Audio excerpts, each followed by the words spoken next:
So I'm making this part of the video after I've done my initial review of the frame, just to give you a little bit of an introduction.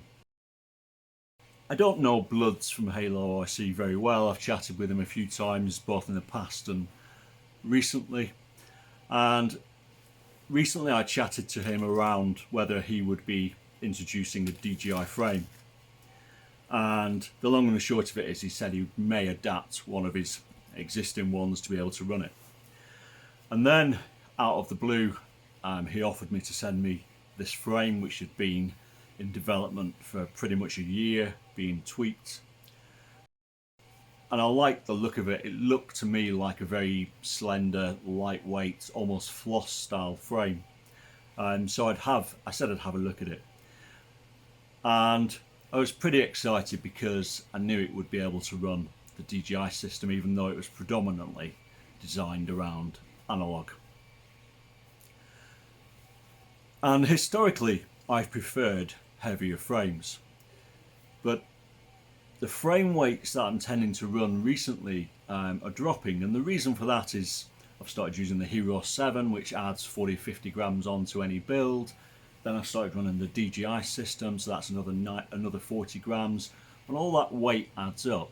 And while the motors that we have these days are super powerful, and even the heaviest frame will shift, what I don't like about heavier frames at the moment is that you lose efficiency, you drain battery, it takes more energy to move that momentum, etc, etc.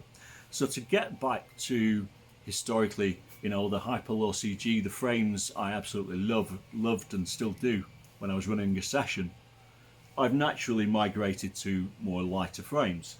So I was running the SX218, a frame I absolutely adore.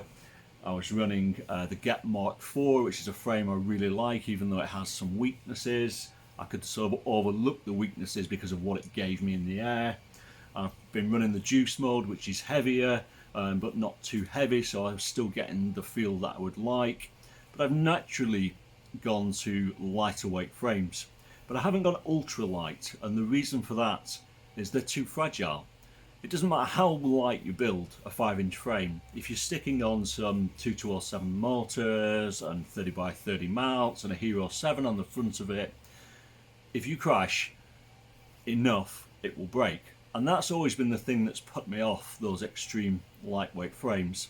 And the reason why I'm making this introduction is this frame completely changes that game for me.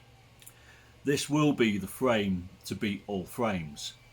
And the reason for that is, as you'll see in the video, is this incredibly clever spine that runs through it, which is 5mm thick.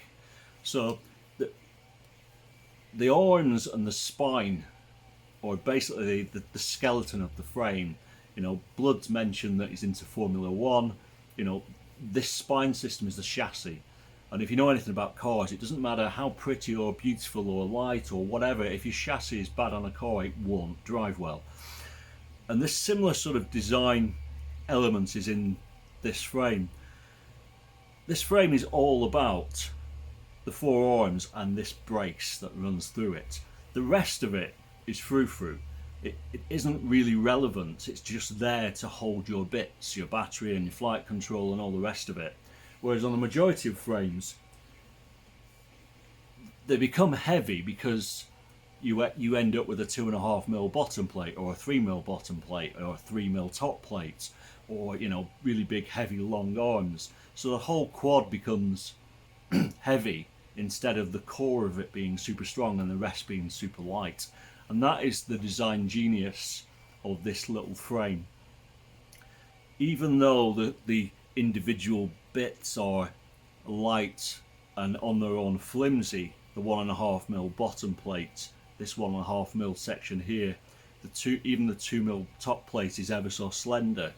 Because the core of it is so strong, the core of it just feels rock solid. And that feeling doesn't generally happen on frames that weigh 85-90 grams. It happens on frames that weigh 120, 130, the Apex topping up at 140, 150 grams with its TPU bits. You know, the difference is huge. And for me, this frame by HaloRC is a design game changer. I really do think it's that good. I'm not used to sort of doing UAV future flog it videos where everything's the best thing since sliced bread, but I know a thing or two about frames, and I've reviewed and built a lot of them, and my feeling on this guy is it's fantastic. So watch the video, make of it what you will. As always, make your own mind up and decide whether it's for you, but this guy will be a major part of my flying, both as soon as I get it built and into the new year. And I'm hoping this skeleton structure will be used in more HaloRC frames coming up. I've certainly seen a couple of prototypes that I really like the look of. maybe ones that aren't quite as utilitarian, but the core of it is just, yeah, immense. So Bludz, you're a genius, mate. Thank you ever so much for sending me this frame. As I said, I'm more than happy to pay for it, because I know that you're, you know, doing this for the love of it as I'm doing these videos. So yeah, I really hope it works out for you, mate, and I will be buying another one in the not too distant future. So enjoy the videos, guys. Cheers. From my new pad, you will be not surprised that I'm reviewing a HaloRC frame, and I actually bought this when I found out he was sending me the frame, because this is so handy. The number of times I build, and every single time I need to look up at what the wiring order is in my XM or the Crossfire or whatever it might be. So I bought one of these along with a few other bits and bobs when he sent me the frame. So today we're going to look at a new frame from HaloRC, and as you can see, along with the mat, I also bought myself some new Wi-Fi buzzers, the self-powered ones, simply because they were £8, which is super cheap. So this is the HaloRC Osiris, and as you can see, we get a couple of battery straps, some sweeties which are always nice. Excuse me while I just munch one. We get the carbon, and I've also ordered with mine some aluminium screws, which we'll come on to, and it comes in this very nice bag,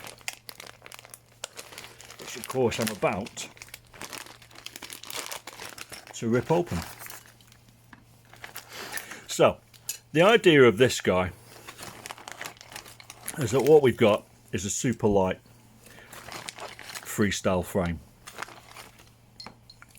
and as a rule of thumb I prefer weight when it comes to Freestyle frames, but that has slowly changed over the course of the last maybe 6 or 9 months, and this guy is substantially lighter.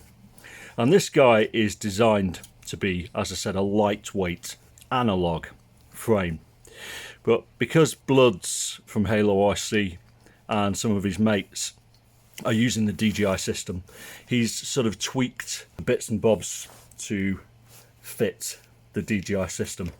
So you can see we've got a cradle for the DJI printed off by myself, antenna mounts, etc, etc.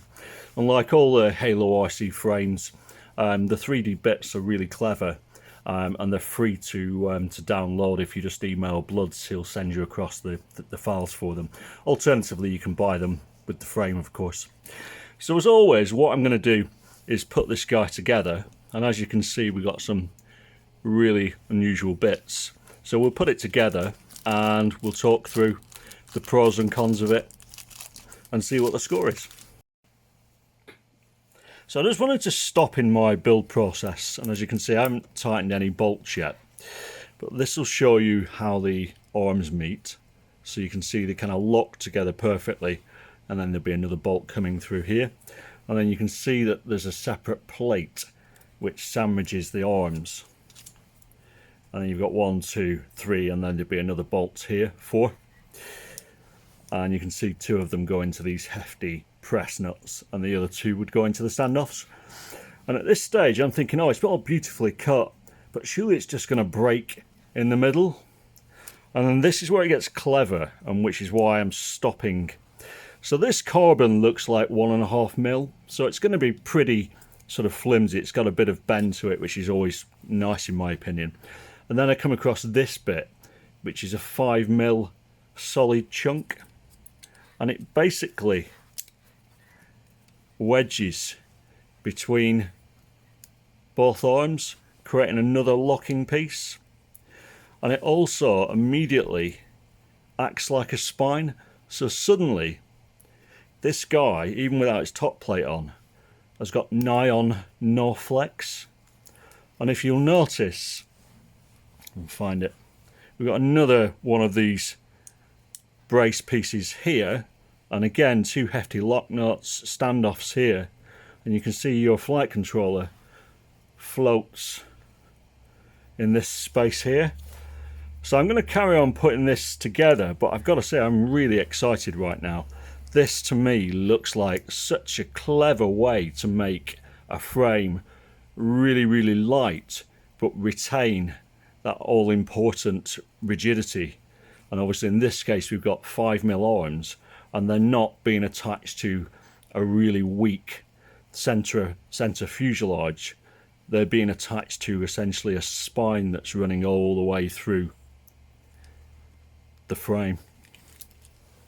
So here's the frame minus the top plate,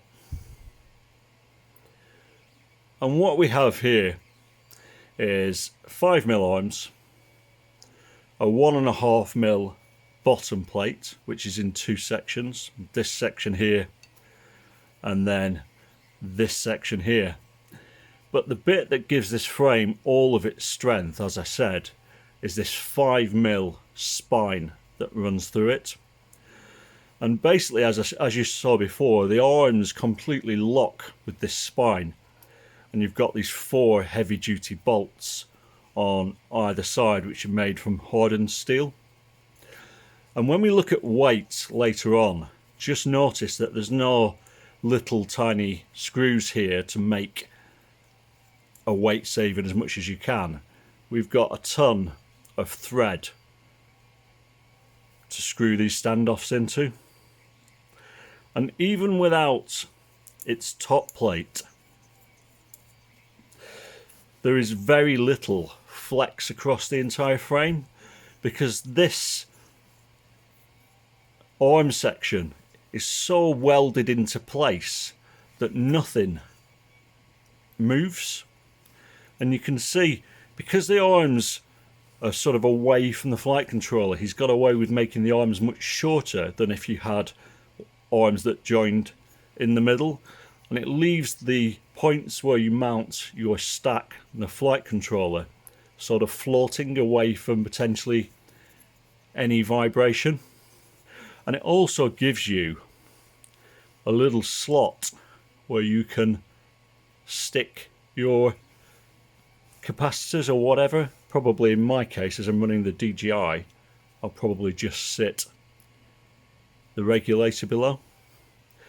On the back we've also got, so these are basically 30.5, or the smaller holes in the middle are 20 by 20, and at the back you've got another 20 by 20 stack mount, but obviously also zip tie holes, etc. for a VTX. So it's a really simple but such a clever design, and I can't believe how strong it is. And then once you add on the top plate, it really is a simple, elegant thing. And that's the frame with its top plate on, obviously minus the 4 screws which I haven't put on yet. and it is literally rigid and yet crazy light. And because this is a HaloRC frame, you can get either the prints or the files for the prints free. So you can add on Hero 7 mounts, and there's also basically a lens cover for this part as well. We've got camera mounts, a mount for the DJI antennas. This one's changed since I printed it. We have cradles for the DJI system if you want to use it. There are SMA mounts, which fits over the rear standoffs. There'll be a whole host of stuff that you can choose to order with this, or as I said, get the 3D files and print them yourself. And this particular one is running basically a 20mm stack height, but you can choose a taller stack height should you wish. And 20mm is absolutely fine for the sort of normal double stack that you would run. Where you might want to use a higher stack, and if you can hear my 3D printer going behind me, it's because I'm printing off the parts. If you want to run it on an analog basis, then you would keep the frame like this, and you would just use your stack here and your VTX here, or if you had a little 20x20 flight controller, you could put it at the back and the ESC in the middle. Personally speaking, my one is going to be built with the FETX stuff, so the KISS stuff. So I'm going to use that flight controller and the FETX flight controller. Sorry, that ESC and the FETX flight controller. And these tabs just snap off, so I'll run it 20x20. And at the back, I'm going to be running the DJI system. And the way I will do that is to basically remove the two standoffs here, and there are shorter bolts which would go through, and there are self-locking nuts which would just go over the top of those bolts. Then basically you would run your DJI unit in this cradle. So you would run your DJI unit in this cradle. Obviously the self-locking nuts would sit below. And if you see, the cradle is nicely designed so it fits over the press nuts here. So you would run it like so. And with the top plate on, it would nicely sandwich the DJI unit in place. You could also, if you wish to do so, use longer standoffs. I think these ones are 25mm, which you can choose.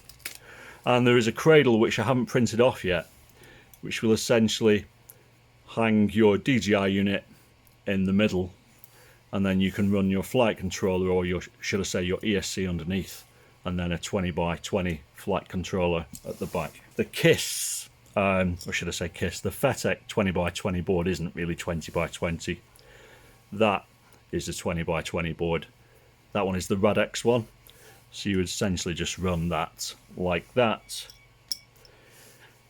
Your ESC like so. And then you would sit your DJI unit over the top in a similar way to what I've done with my juice mode. So let's put this thing together and see what we've got. So in its worst case configuration, we've got a weight of 90 grams, 91 grams.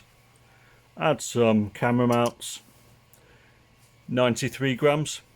But because the frame is so stiff, the only really heavy duty bolts that we need are these ones. And even here you could probably get away with less. So if we were to change those bolts to aluminium, which I will probably do, we've got a weight, he says, tipping them all over the floor.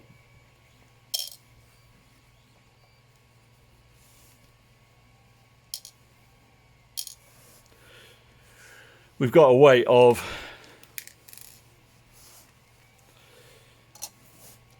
91 grams with its camera mounts and 89 grams without it. So if I was to run aluminium bolts here and maybe change a couple of these big heavy ones, it can be built as light as 83 grams, which is crazy light. But it's not the weight that so much impresses me, it's the weight with the stiffness, and those two things don't often come together. So that's the kind of genius of this frame. Not that it's trying to be the lightest frame that's ever existed in the world, but it's being a crazy lightweight frame while retaining all the structural rigidity and strength of a much heavier frame. And that is why I'm calling this frame genius, and that is why the thumbnail says the same. So where it stands right now, this guy has immediately become my favourite frame. So there you have it. Simple, beautiful, lightweight, and it has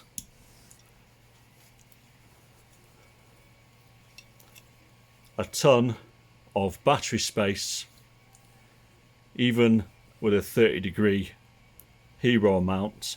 And you'll notice that the hero mount and its corresponding session mount have mounts for an Immortal T or the Freestyle version. You've obviously got your normal SMA mount at the back. As I said, that's the mount for the DJI system, but this has changed. It now sort of has an additional sort of lip which slips on and then it bolts here. It's slightly wider, and there's also an SMA version as well. There are two different types of cradles, camera mounts for DJI, as well as various analog cameras, either micro or mini, and whatever else Bludz decides to throw at the kitchen sink. And I've even got two different sizes of battery straps for 6S or 4S. So yeah, apologies for the hype, but this is my new frame. Well, actually, it's not mine, it's Bludz's. And if you know this channel, you know that I very rarely hype things up, but this is one of those rare occasions where you should simply go out and buy one. The frame itself, I believe, retails for 60 quid. As I said, the prints you can buy, or you can print them off yourself. Yeah, so support a British designer who's doing this not for the big bucks or the hype, but just because, like the rest of us, he loves to fly. I'm not making any money from this. I'm not receiving any commission or anything like that. There is a discount code in the description, which I would be grateful if you would use, which gives you 5% discount off the frame. And the reason why I would ask you to use that is it simply allows Bludz to see if the people who watch this video are actually buying his frame, and whether it's worthwhile sending someone like me a frame like he has. Having said that, and you can ask Bludz himself, if nobody else other than me buys this, then I'm happy to spend the 60 quid on it myself. So there you go, guys. Hope this was useful. It's a cracking frame. I don't feel like I've done it justice, but you will see this being flown on my channel very soon. And if I don't cock it up, I'll do a build video using these guys. I was hoping that I'd have the new RC Power SMU X motors by now, but they're still not in stock. So I was going to wait, but I'm so excited to build this guy. I'm just going to cobble some motors together from another build just to get it into the air until those guys arrive. And I'll probably build mine using this rather nice aluminium hardware, and I'll probably use it all on the top plate and probably the back 2 screws as well, and I'll probably leave the front ones as steel just for some extra strength. So yeah, hope that was useful. Go out and buy it. It's a cracking frame, and thank you very much, Bludz, for sending it. You've absolutely blown me away, mate, and your design is fantastic. Cheers, guys. Thank you. Bye bye.